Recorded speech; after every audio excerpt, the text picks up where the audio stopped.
Hello, this is Missy Woodman coming to you from Seattle, Washington, the epicenter of COVID-19. And I am bringing to you a reflection piece for my experiential learning class, but looking through a different lens now that our whole educational system has shifted in about 3 days' time. So we're going to start off the power of experience. And we're going to first look at our current educational system. If you have experienced Paulo Freire in any of your classes, there's a book here that he wrote in 1970 called Pedagogy of the Oppressed. And reading this book, it talks a lot about the banking system of education. And here is just a graphic of what that banking system might look like. It's where the teacher is the person in front of the classroom, the students are just buckets waiting for content to be placed in their brains. And you can see that there are 2 compliant students here in the first 2 rows, and then the 3rd student is literally sitting there like a ticking time bomb. And this is something that we see in our schools all of the time. Those are the students that we see unexpected behaviors from, and those are the students that oftentimes are the push-outs in our schools. So we're going to talk specifically about this banking system and how it's really about educators delivering content, and they're delivering it specifically through contests. I read an article in my experiential learning class by Pickering 2019, and it blew my mind because it's one of those things where we constantly are looking at our content, but we oftentimes aren't looking at our context. And within the content and the contest, there are 2 things that we always focus on. We focus on what are we teaching, and then how are the students behaving, and what are their outcomes, their academic outcomes. And so what we do is we wind up labeling kids good or bad and stratifying them A or D based on their how they respond in class. But some of those kids might be the kids that are just compliant, while others are those kids who are feeling overloaded by the information and literally become a ticking time bomb with their behaviors. Today we're going to specifically look at context. Now, context is something that exists in all places. It's around us. It's the space that we live in. It's our culture. It's our identity. So it's not something that is the same all the time. It shifts depending on where we're at. We've all experienced that where in one space we might be a leader, and another space, if we're not as comfortable, we might tend to stand back a little bit. So because context is all about individual identity and culture, these are things that we need to be addressing as teachers with our students, especially in an online world where we don't have quite as much face-to-face contact.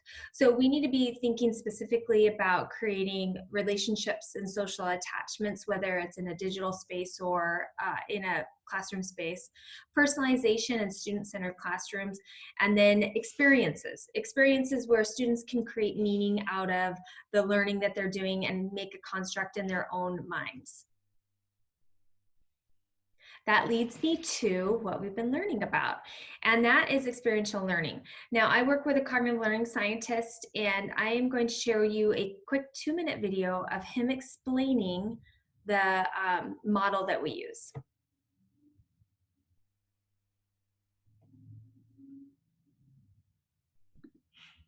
The challenge always has disequilibrium associated with it. Disequilibrium comes, of course, from Piaget's work, and it's got to do with conceptual change. Everybody brings to the table preconceived ideas and misconceptions that are part of who they are, because that's what they are. They've figured out that this is the world and they have to make meaning. And so we like to introduce disequilibrium to shift that that idea that the knowledge is fixed in their heads, and once the disequilibrium is in there, we have an opportunity for conceptual change. The initial thoughts in there, we've got safety and the opportunity for them to lean in. Once they figure out that it's safe and that they lean in, moves them into their PFC, then you can say to them, hey, let's get into your PFC. Once they figure out how to do that, it's easy. You just tell them to do it. But it takes a while, and we help them by scaffolding it. Sorry, let me just touch this. Multiple perspective, that's where the content resides. The reflect section is the scaffolded voice. In the revised thinking, we are very careful to make visible what everybody is thinking so that they can share.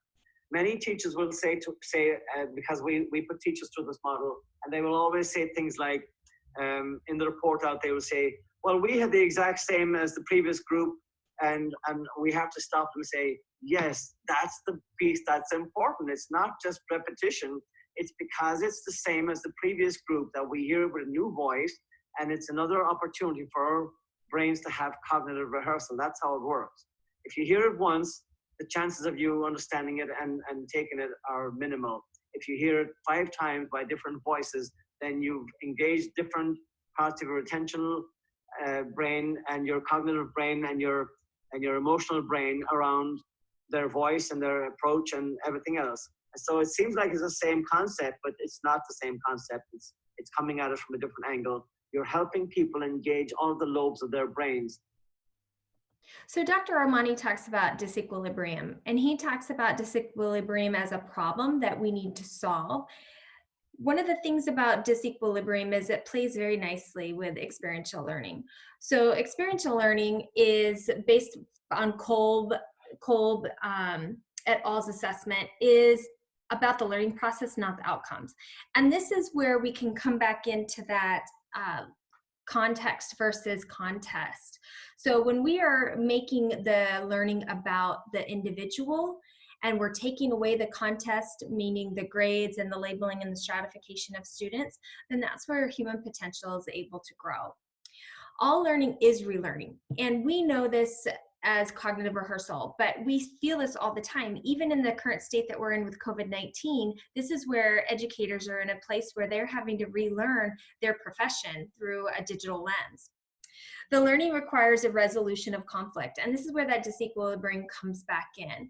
It's like riding a bike. It's a conflict of balance. It's a conflict of where the feet go on the pedals, and through the cognitive rehearsal opportunities, we are able to create neural connections to where now somebody is able to navigate themselves on a bike. Now, Kolb et al. Discusses how Piaget in classrooms impact those student outcomes because we're really looking at context with the students, and they explain the experiential learning with the using work from Vygotsky's zone of proximal development, and then also Paulo Freire's banking system, and it's showing the difference between when we go from a banking system where we're filling the students' heads to this opportunity for disequilibrium and cognitive rehearsal in an environment that is both social and physical. Looking at reflection, and this is based on the article that we read from Bood et al. They state that reflection is a form of response of the learners through their own experiences. So bringing in your own identity. And then it is the opposite of information assimilation, which again, coming back to that banking system of education. And they also talked about how reflection isn't linear. It is something that is being scaffolded and built in the minds of the learners. So they also talk about reflection as an essential human experience. I thought that was interesting. Needed for consolidation of information into existing themes. So a lot of times in schools, we're just giving content, but we're not giving that time, that again, context, where somebody can reflect and consolidate their thinking. The last article that I want to share and reflect on was a Situated Cognition and Culture of Learning article by Brown et al. And they talk again about structure and practice of our education system remains in that Paulo Freire banking system of education. They state that, and they argue for context over content because knowledge is dependent on the individual culture in which it is used.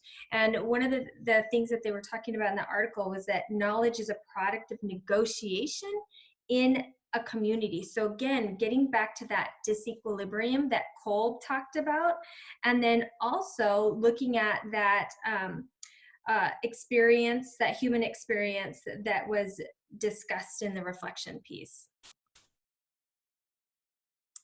Thank you so much. I hope you enjoyed this reflection of experiential learning where I took you from our current system and then I added some information where we really need to build context and connection over contest or content.